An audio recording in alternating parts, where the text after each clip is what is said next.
Ces 10 dernières années, j'ai toujours eu 2 personnes dans ma vie amoureuses, mon mari et une personne supplémentaire, un homme, une femme, ça dépendait des fois, tout en ayant des enfants. Le polyamour, c'est la capacité à aimer plusieurs personnes en même temps. C'est pas forcément quelque chose qui est lié à la sexualité. C'est pas comme dans le couple libre ou le libertinage. Il n'y a pas d'obligation à pratiquer le sexe avec de multiples partenaires, même si c'est possible dans le polyamour. On peut avoir envie d'avoir 5, 6, 7, 8, 10 personnes dans sa vie avec différents statuts, différentes intensités de relations. Et puis des personnes comme moi qui se connaissent assez pour savoir qu'elles préfèrent être avec 2 personnes en même temps. Jusqu'à très récemment, j'étais en couple avec mon mari, avec qui j'avais des enfants, que j'ai encore d'ailleurs, et une relation secondaire, puisque c'est quelqu'un avec qui je n'avais pas d'enfants.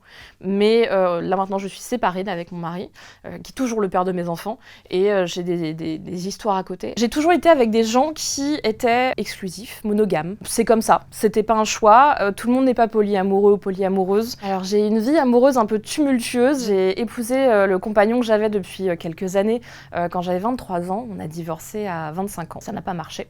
Et puis à ce moment-là, j'ai rencontré un autre homme. Je suis tombée tout de suite enceinte de lui, donc on a décidé de garder l'enfant et d'être au moins coparents, même si on ne savait pas si notre relation amoureuse allait durer. Bon, elle a duré. Et à ce moment-là, au moment de ma deuxième grande relation et de mon deuxième mariage, du coup, plein de choses se sont bousculées en moi, c'est-à-dire que j'avais déjà vécu un divorce, je venais d'avoir un enfant, et je me suis dit que c'était pas le moment de refaire les mêmes erreurs. Et j'ai eu envie de réfléchir, de m'accorder une liberté, à réfléchir à ce que je voulais comme modèle aussi. C'était important que je m'écoute plus, que la question de la tromperie, que tous ces trucs-là ne soient plus dans ma vie. Et donc, du coup, fatalement, ça m'a ouvert des portes sur la question de la non-monogamie, en l'occurrence. Évidemment, je venais d'avoir un enfant, donc ça n'a pas été ma priorité absolue à ce moment-là. Quelques années plus tard, je suis tombée amoureuse d'une femme, via les réseaux sociaux, et on a décidé de vivre notre histoire avec le consentement de mon mari, du coup. Le lendemain matin de notre première soirée ensemble avec cette femme, parce qu'en fait j'étais bouleversée. Je lui ai demandé à lui s'il était d'accord pour que j'aille la voir. J'assumais pas complètement d'être bisexuelle à l'époque, donc ça posait aussi la question d'à titre personnel, des choses à explorer. Je suis bouleversée.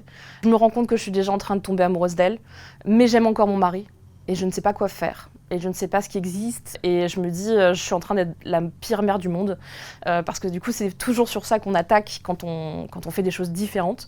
On dit tout de suite que ça a des conséquences sur les enfants, alors que là, mes enfants avaient 1 an et 3 ans, donc...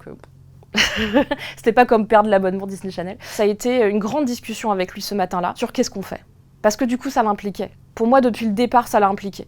Et il m'a dit, vis-le. Il voyait juste qu'elle m'avait fait du bien, dans le sens où je me sentais plus épanouie, plus heureuse, que du coup je commençais à tomber amoureuse et que c'était quelque chose qu'il trouvait beau chez moi, ce sentiment-là. Et je crois que quand on aime fort, on aime que les personnes avec qui on soit soient heureuses et amoureuses. Donc le polyamour s'est imposé à moi. Sans qu'à l'époque on n'en parlait pas beaucoup, c'était il y a 10 ans. Et c'était surtout vu comme un truc un peu de baba cool, des gens qui étaient dans des communautés, qui vivaient un petit peu, genre il n'y avait pas des hiérarchies relationnelles. Je ne fais pas de prosélytisme, c'est très important pour moi. Je suis pas là à dire moi j'ai raison avec mon mode de vie et vous avez tort si vous êtes monogame, ou vous êtes chiant, ou votre sexualité est chiante. Déjà je suis pas là pour contrôler, et en plus je pense pas du tout que la multiplication des partenaires change quelque chose à ça. C'est vraiment un état d'esprit. Quand j'ai commencé à parler de polyamour, les gens sont venus me voir en me disant mais comment tu peux aimer plusieurs personnes en même temps, fatalement ça veut dire que t'aimes pas ton mari ou que tu l'aimes moins et du coup t'es en transition avant de le quitter. Vraiment il y a ce truc de on ne peut pas aimer plusieurs personnes à la fois de manière forte, intense, et en général j'explique avec une définition simple, quelque chose qui les touche. Moi j'ai 3 enfants, évidemment comme tous les parents, à la naissance du deuxième je me suis dit mais est-ce que je vais aimer le premier encore de la même manière, est-ce que ça va être aussi fort, et en fait à la naissance de tous mes enfants je les ai aimés de manière aussi forte.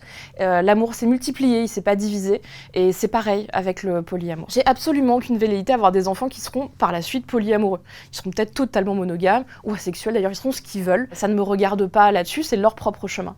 Mais du coup, ils voient une mère qui s'épanouit, qui essaye de gérer ses relations au mieux, dans le respect. Ça a beaucoup changé mes relations avec mes enfants. J'ai commencé à être polyamoureuse, ils étaient très jeunes, donc potentiellement ils ont un peu toujours grandi là-dedans. Il n'a pas été question tout de suite de les mettre dans quelque chose de très trivial et de lier à la sexualité, c'est-à-dire, alors maman va coucher avec une autre personne le week-end.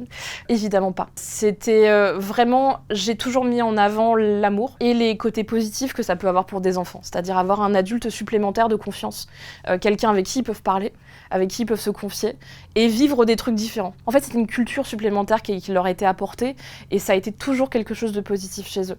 Et avec leur niveau d'enfant à chaque fois, à différents âges. J'estime qu'il est extrêmement toxique pour les enfants de se rendre compte, je sais pas moi, à 30, 40 ans ou même avant, que leurs parents ont été infidèles, mais à un niveau d'infidélité qui est quelque chose de très moral, qui est pourquoi ça a été quelque chose de caché, avec donc des enfants à côté, avec des personnes qui souffrent, parce que du coup la question de l'infidélité c'est aussi de faire du mal, de faire souffrir des personnes qu'on est censé aimer. En l'occurrence, mes enfants ont toujours eu conscience de mes vies, de ma vie, qui est en fait la même vie, avec l'amour que je pouvais avoir, et le fait qu'ils étaient jamais lésés par ça aussi. Je leur prends pas sur leur temps à eux pour aller voir d'autres gens. C'est-à-dire que j'ai besoin, moi, d'avoir du temps libre, d'avoir du temps à faire autre chose, voilà, que d'être tout le temps une maman. Et je pense qu'ils se sentent pas lésés, et c'est ça qui fait qu'aujourd'hui, ils sont assez épanouis là-dedans aussi. Le plus dur pour moi dans le polyamour, ça a été le jugement des autres. Alors pas à titre personnel, je me suis habituée à ce qu'on me voit comme une sorte de salope, ou quelqu'un qui potentiellement avait des grands désirs sexuels, et donc du coup, il fallait que je multiplie les partenaires. J'ai pas du tout vécu ça mal à force, par habitude, mais j'ai vécu mal le fait que mes enfants puissent avoir cette image de moi à travers le regard des autres. C'est ça qui a été le plus dur. C'est de me dire qu'en grandissant, ils allaient voir des inconnus insulter leur mère, et ça a été quelque chose d'assez difficile à accepter. Il s'avère qu'on en parle beaucoup. Et ils se rendent compte aussi des limitations des gens. C'est-à-dire qu'ils se rendent compte que je ne fais pas, j'ai pas un mode de vie classique, mais que j'essaye de le faire au mieux et dans le respect des gens. Ils respectent ça aussi. Et du coup, ils ont toute la documentation qu'ils veulent, toutes les discussions qu'ils veulent à ce sujet. Et ensuite, du coup, c'est à eux d'apprendre aussi à gérer le jugement et le regard des autres. La question de la jalousie, elle est très importante dans le polyamour parce que du coup, en général, c'est après les enfants. C'est le deuxième sujet qui revient pour les gens qui ne connaissent pas le polyamour, c'est moi je pourrais pas, j'aime trop fort, je suis trop jalouse.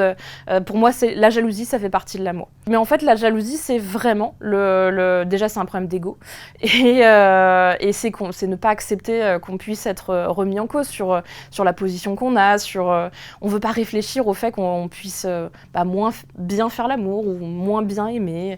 On se dit tout de suite que ce serait moins bien d'ailleurs et pas forcément une addition, une multiplication de l'amour. On peut aussi construire par l'amour et ça c'est quelque chose d'assez positif. La jalousie c'est l'inverse de cette construction, c'est vraiment juste la possession mais dans l'enfermement dans la petite boîte.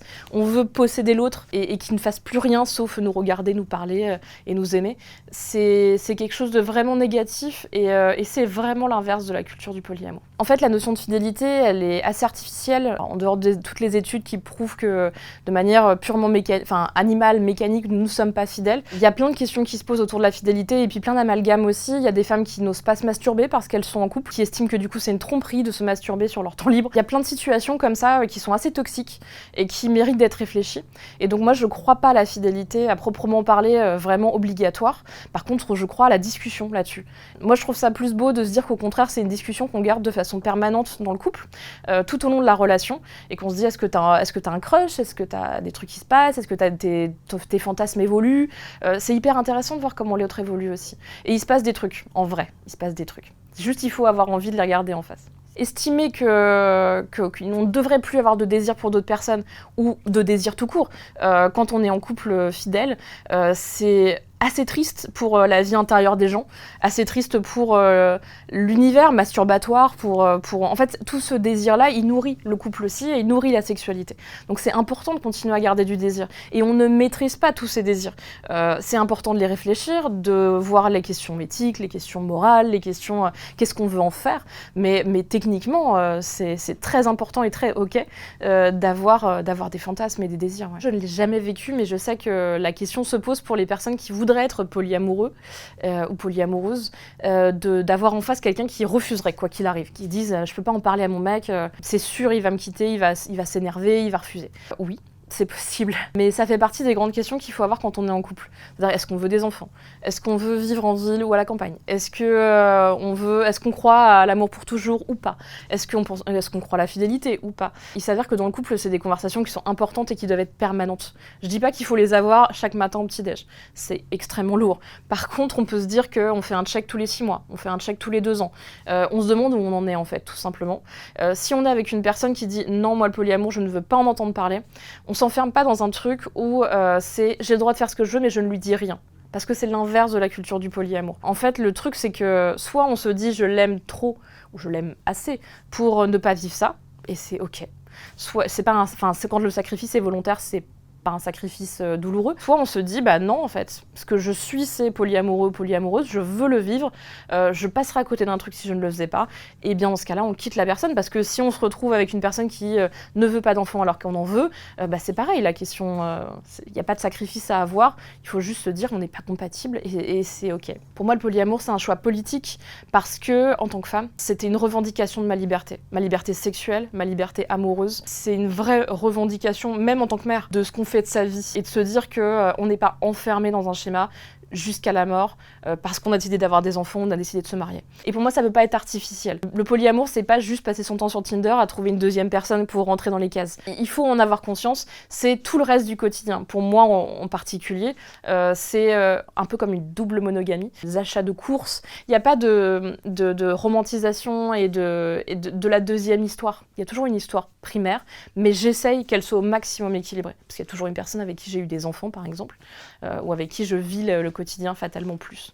Mais j'essaye au maximum d'équilibrer les relations, et donc ça veut dire acheter 2 fois plus de papier toilette, avoir des conversations sur les impôts, faire des dîners de famille. C'est ça aussi le polyamour, ça n'est pas que des rendez-vous et des étoiles dans les yeux et du sexe. J'ai pas l'impression, quand je suis en couple avec 2 personnes à 100%, de vivre des vies parallèles. Pour moi, c'est la même vie et je me sens tout à fait complète. Et en fait, c'est ça que ça m'a apporté le polyamour, c'est qu'à un moment, je me sentais tout à fait complète.